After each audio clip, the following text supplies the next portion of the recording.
Hello everybody and welcome to Green Star Trading with me, Tom. All views, opinions and ideas expressed in this video are my own and do not constitute financial or trading advice in any way. Right then, we're here back on YouTube and it's time to update gold and silver. So we're going to start here on gold. We're currently trading just below $3,000 after making another new all-time high and finally breaking above that $3,000 resistance level. It's blue skies above us now, clear skies above us, but my own count has us approaching a pretty serious macro top. It could take a while. Blow off fifths are quite strong and quite common in commodities markets. Fifth wave moves tend to be quite powerful, so we could have a long way to go yet. But now that we've cleared the free on the intermediate time frame within the fifth and final wave up, we could technically end at any moment. I don't think that's going to be the case purely because the structure doesn't support that at the moment. We'll talk about that when we come into the smaller time frame count. In the shorter term, I just want to tidy this up and talk to you about what I can see here since the lows of the last cycle bottom in December 2015. Summing up, super simple, long-term count. I should have it here. Here we go. So we've moved up since that low into a 1 and a 2, a 3 and a 4, and all of this move since the bottom of 2022 has been a fifth and final wave up. Inside of that fifth wave move, we've done 1 and 2, 3 and 4 now, I feel, and we are now in the fifth of the fifth, approaching intermediate wave degree completion, primary wave degree completion, and cycle wave degree completion. So, you know, a pretty significant top we could be on our way for, but it will be a likely, the way I have it counted, as a cycle wave 2, which will be cycle wave 1, which will be completing here, and that will bring us into a cycle wave 2. So if we were to take, for example, the length of time that we had, let's just hide that for a moment, take the length of our last correction at super cycle degree, and then we can project forward the kind of time frame we're talking about as and when we complete. Let's come out to the weekly so we can get an idea. So if we were to take the same length of time as the super cycle wave degree, 1547 days, we'd be completing out towards the end of the decade, 2029. Now, because it's a wave degree less cycle degree, it could be significantly shorter than that. Okay, it could be probably half the amount of time. So we could be completing somewhere around 2026 or maybe 2027. If it were to follow the same structure as the prior wave degree at supercycle degree and the one before that at grand supercycle degree, it would likely be another sharp structure. So a deep zigzag retracement. Okay. On the larger time frame on the grand supercycle pitchfork, that may bring us back to the median line. Just a guesstimation, since cycle wave 1 took us above it and completed below it, then 1 and 2 tested the median line and fell back below it, then came above it and back tested it, then moved away from it. It would make logical sense to come back to it again. If we were, that would likely bring us back into this major support range of around 2000, which is where all this prior resistance would become support. Now this is all just guesswork because obviously we don't have a completed top in place yet. We don't have a daily, weekly or monthly pivot in place. We will eventually though, as and when it comes in, and then we can assume that we're in a correction and then we're coming back over the longer time frame to make a more significant pullback. Okay, and that's basically how I see the longer term. What I'm going to do now is I'm just going to adjust this to the full version. Oh, sorry, mod shift pitchfork. Bear with me one moment. There we go. I'm just going to leave that there because I just think at this scale we can do with the extra little bits of information like the 23.6 here. We can see as interacted before as support and resistance, as well as the median line moved upward to resistance here. So there's my longer term view. Super cycle degree finished back in January 2016. It peaked after the global financial crisis into the peaks of 2011. and then we came back into the lows of 2015-16, and then we've moved up now into 2025, and this will be the cycle wave degree completion up here. So let's now come into the shorter time frame and have a look at what's going on. So what I want to do now is I just want to zero in on all of this last primary wave. So we've had 1 and 2, 3 and 4. So from the bottom of wave 4, this is all of wave 5 and higher that we can see. And so far in this move up, we have made our wave 1 and our wave 2 an intermediate degree. We've come all the way up into our wave 3 and our wave 4 at intermediate degree, and now we're pushing for wave 5 in intermediate degree. Bear with me, I'm just going to switch off my Discord before I get complaints for all those beeping noises. So there we go, 1 2 1 2 3 4 3 4, and we're moving higher still in now what is the 5th wave. So now we're going to come down from the weekly time frame to the daily time frame, or even the 8-hour time frame, and zoom in on the shorter term price action here. Right, so now we're looking at everything from the low of our presumed intermediate wave 4 back here on November 24, so November last year, and now since then we've had what appears to me to be a 1 into a 2 as a flat, we've had a 3 into a 4 here, and now we've had a 1 and a 2 here. So we're now in the 5th wave at minor degree, intermediate degree and primary degree of cycle wave 1.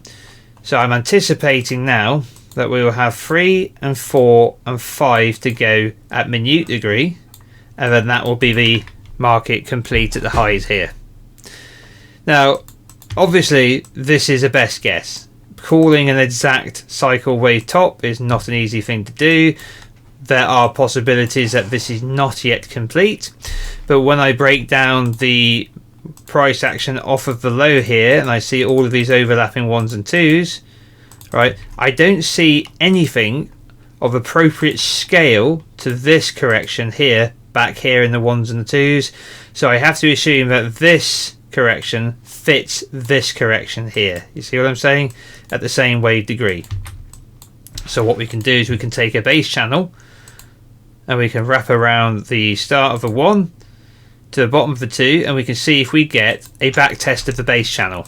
So let's put on the base channel. Here's our base channel, and sure enough, 1 comes up. That's where we get our first placement of the channel. Here's the bottom of our 2. 3 should break out of the base channel, and 4 should back test it most of the time. It has done, and it's bounced from that back test. Very typical behaviour. At that point, we can then place Elliott's first channel.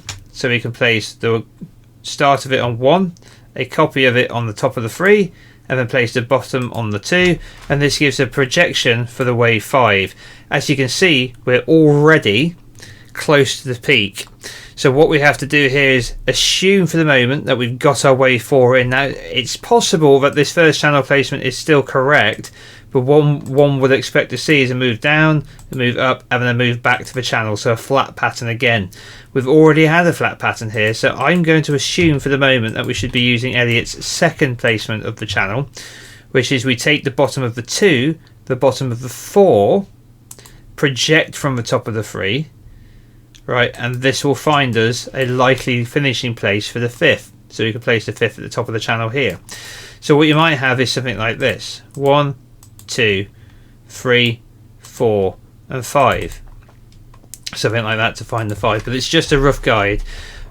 Blow off 5th waves in commodities markets can extend far beyond the channel, right? Just as wave 3s can extend well beyond the base channel, 5th waves in commodities markets can often extend beyond the Elliott channel because they're more aggressive than their wave 3 and wave 1 counterparts. Not all the time, but as a rough guideline. So that's where I think we are in the shorter term. So now if we were to come down to even smaller time frame, we could fill out a little bit more data on the chart, and we can suggest that we've had a zigzag in here for the wave 4, which a short and brief zigzag as opposed to a long, more time consuming flat, which we had here in the wave 2 position. We've then moved on into a 1 and a 2 again, quite a shallow retracement for a wave 2, and now we appear to have 1 2 1 2 again, 3 4 and 3 4 again. So if we focus on the shorter, even shorter term now, we can take another base channel like so, come off of log, and what we'll do for the moment is we are through the channel, so we won't label it corrective, we'll label it base, and we should now be seeking the wave 3, and then a back test maybe of the channel for the wave 4, and then the 5th of the 5th.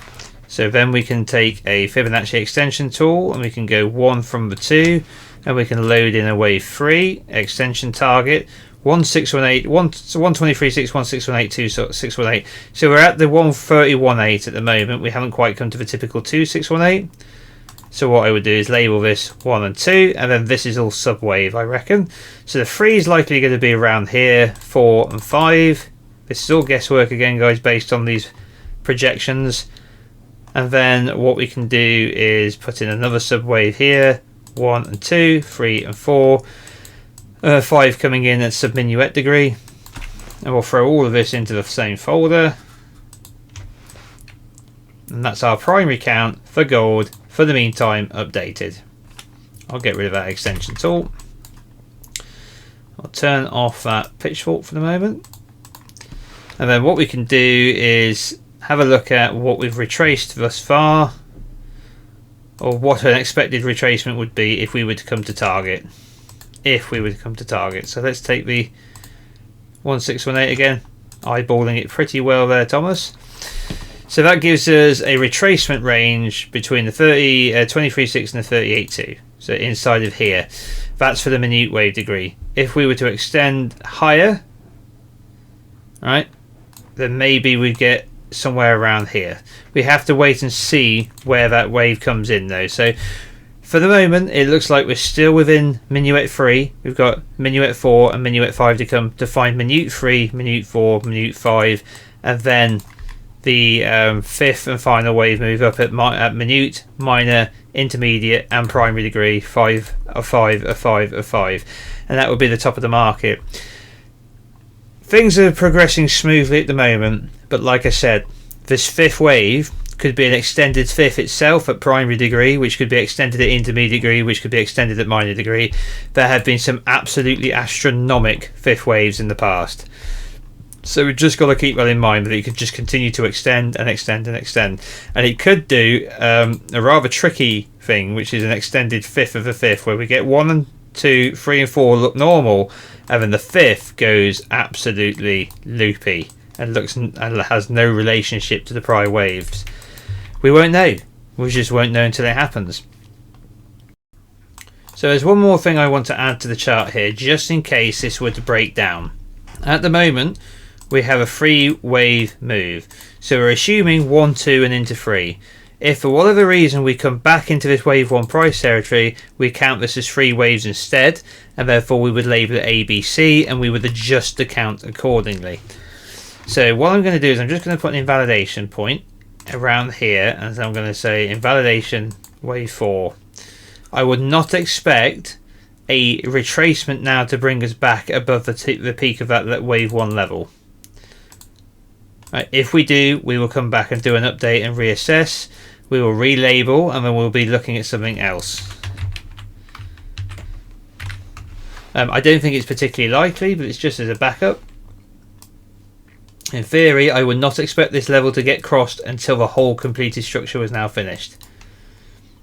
But if it were to, for any reason, I think the best assumption we could make would be 3, 3, 3 into here, 3, 3, 3 into here, and then 5 down. Something like that. And this whole structure is a flat. And then we're either getting a flat related to this larger wave degree or a secondary flat again, which I find peculiar. I'm happy with the zigzag here. It makes more sense as it alternates. We don't always get alternation though. We don't. It's just, it used to be considered a strict rule in Elliott wave, but as time's gone by, I see more and more examples where it doesn't occur. Okay, so now time for some quick classical analysis on gold. So first of all, moving averages of the daily time frame. We're above the 10, the 20, 60, 250. All still pointing up, all still looking bullish. Of course, remember these are lagging indicators.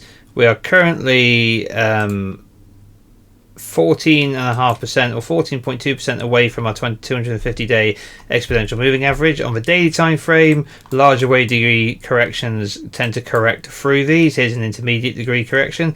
Here's a primary degree correction through it and down below it. And here's a super cycle degree correction, break of the 250 and sustained multi-year period below it. So as you can see, we are still producing smaller wave degree corrections at the moment, as we are still well above it. Once we complete this fifth wave structure, we will be coming back through it for a larger degree correction. Exactly how big it turns out, only time will tell. We'll have more data as and when we start the breakdown, as and when that happens. On the weekly time frame, we can see that larger wave degrees touch the 250 weekly exponential moving average, but here's a primary degree correction which brought us back to it. Here's the super cycle degree correction, which on the weekly time frame brought us below it and sustained below it for a couple of years. Grand super cycle degree spends even longer below it, as you can see, multiple decades. So we're not anywhere near completing something on that scale, I don't think, but we are likely heading towards maybe a test of the 250, maybe even a time period below it. Perhaps not as severe as this period, but something similar as and when this completes. We don't need that red line for anything. So let's now have a look at our momentum indicators. So on the MACD, on the weekly time frame, there is some divergence between prior highs in price, current highs in price, higher highs in price, and lower highs on the MACD. Now we have to bear in mind that this bearish divergence, I'm labeling it, is not confirmed bearish divergence because there's no weekly pivot in place on this time frame. We're still going up, so we could likely push for higher momentum. The same is also true on the RSI. There is a bearish divergence building up here, double bearish divergence building up here actually, but once again it isn't confirmed as there isn't a weekly pivot in place. We still just have a big green bullish bar, so we're just labeling it preemptively just in case it turns out to be of interest, and we're going to say visible current interval only, and we're going to say the same current interval only here as well. So now that's the weekly time frame. Daily time frame, there is divergence on the MACD between prior highs and current price. Same with the RSI, but this is more sensitive on the daily time frame. I'm not going to label that on the daily time frame because it's still only a 1 and a 2 here, so we should reverse this. Plus, if we go from close to close on the RSI, we've only got very marginal divergence between these two highs currently.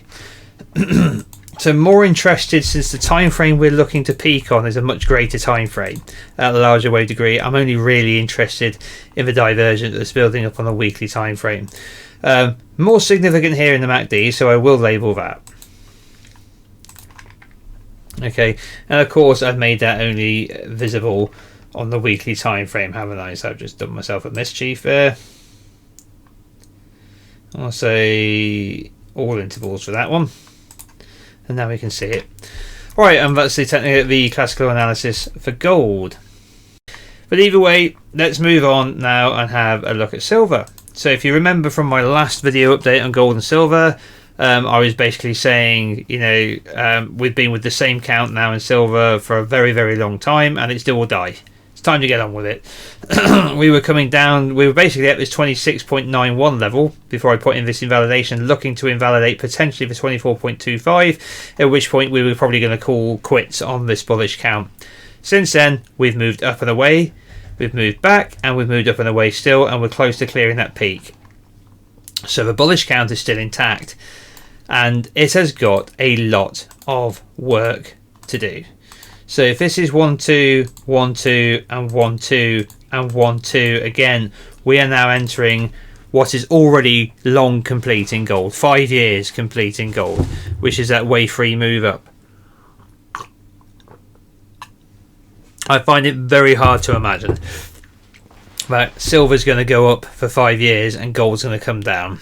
What I see is an extremely explosive chase made by silver to catch up with gold.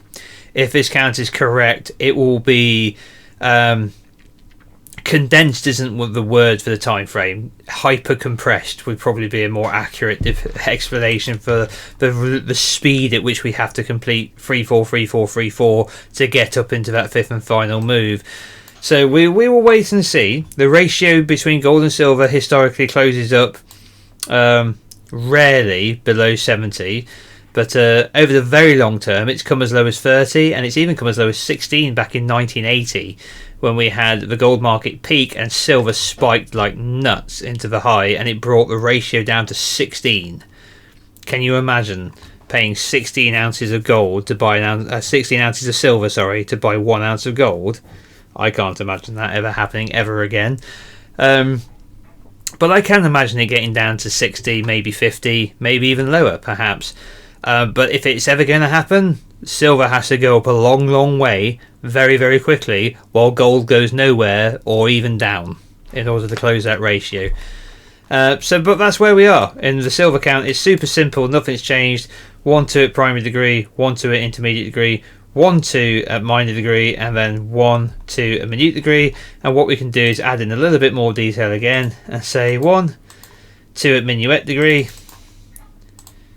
And if we're going to catch up with gold, we are now on the way. Alright, so unless this is 5 more waves again into minute degree, which with the way silver's been screwing us around, it is possible that that's what we're going to get. 1 more 1-2 and then 1-2 at sub-minuet degree and so on.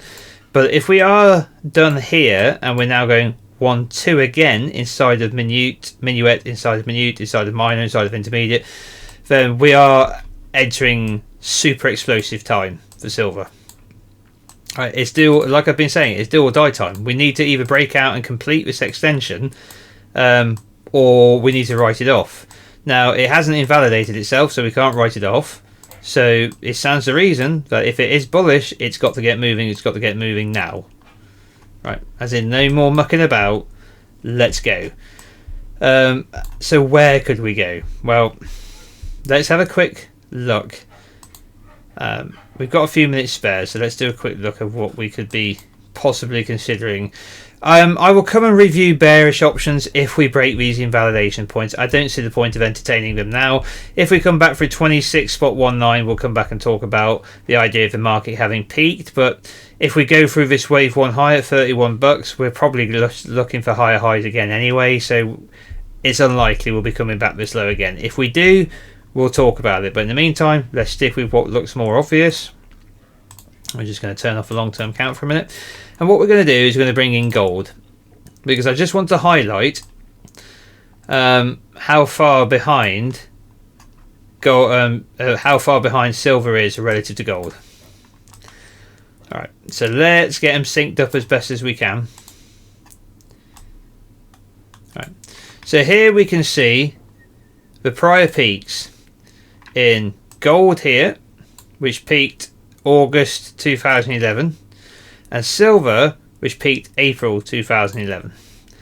Okay, so silver actually peaked first in this case. Now we've got the opposite case. We've got a significant lag in time. Right, if silver was to come up now, we can see that gold got there a lot sooner than silver did.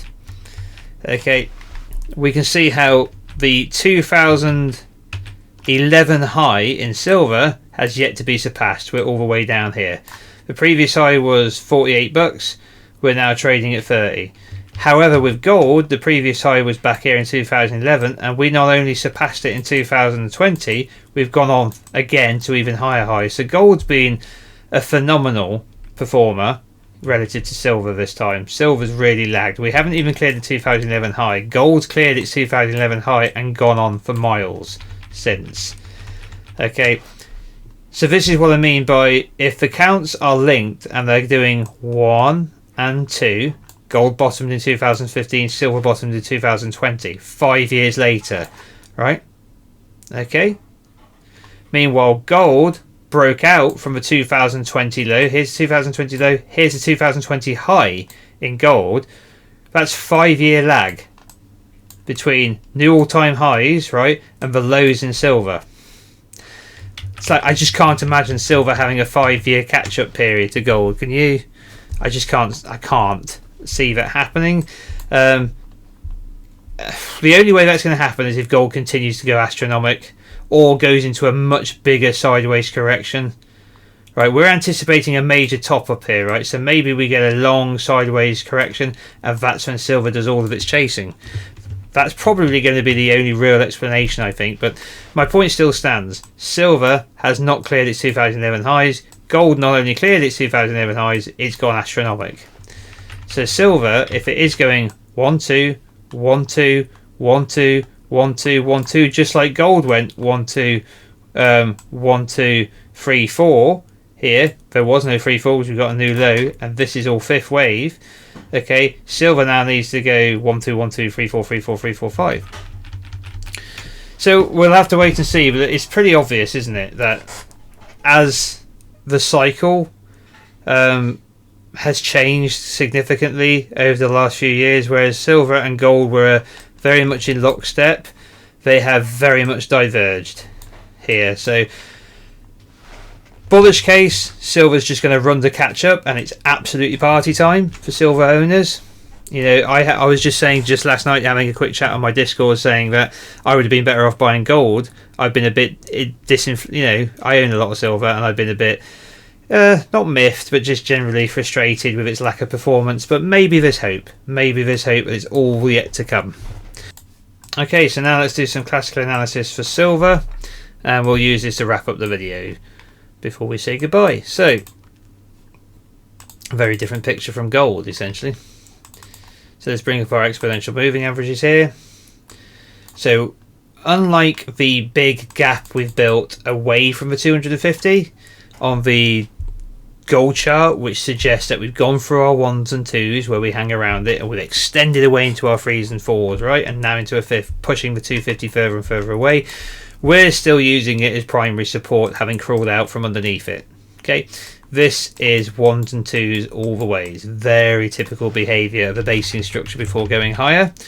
It's also similar to a correction holding its hand until it rolls over. You know, that's why you've only got 3 waves until you've got 5, and we're not there yet. So it does look like a basing structure, but we are a long way off from where gold is, as we've already pointed out.